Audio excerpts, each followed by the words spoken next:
Mga kapuso, magsugod na ang Christmas break sa mga estudyante. Pusa, dunay pahimang noong DepEd, ngadto sa mga magtutudlo, kalabot sa naandang Christmas parties. Sayron ta ang dugang detalye sa live report ni Sheila Vergara Rubio. Sheila. Piyar kung gimingaw man nga magkita ay ang mga maestra kuyog sa ilang mga estudyante. Nagpahinumdum ang DepEd 11 nga likayan gayud ang pagtapok-tapok sama si Christmas party, inay itugot ang virtual Christmas party.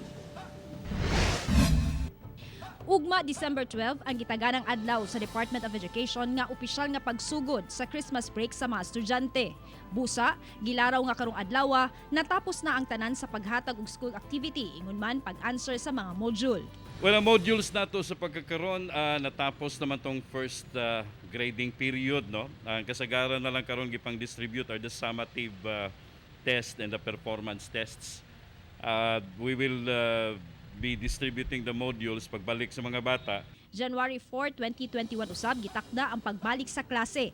Sanglit dunay pandemya ug pinasahi ang sistema karon sa pagklase. Gilaraw nga matuman gihapon ang required number of days sa pagpahigayon sa klase. Busa mulungtad kini kutob Hunyo. Sigon sa DepEd nga karong mag-Christmas break kanus panahon sab sa pagpahigayon og Christmas party. Nanawagan ang DepEd sa mga maestra nga dili gayud magtapok-tapok. Hinoon, dili nila did-an ang mga gisugyot nga pagpahigayon og virtual Christmas party. Din magkitaay na lang online, dungan sa pagkaon o paghatagay og regalo. Wala ta magdahom nga dunay mahitabo ngayon niya na. Others are stating that they will go virtual. Well, okay ra na, basta virtual.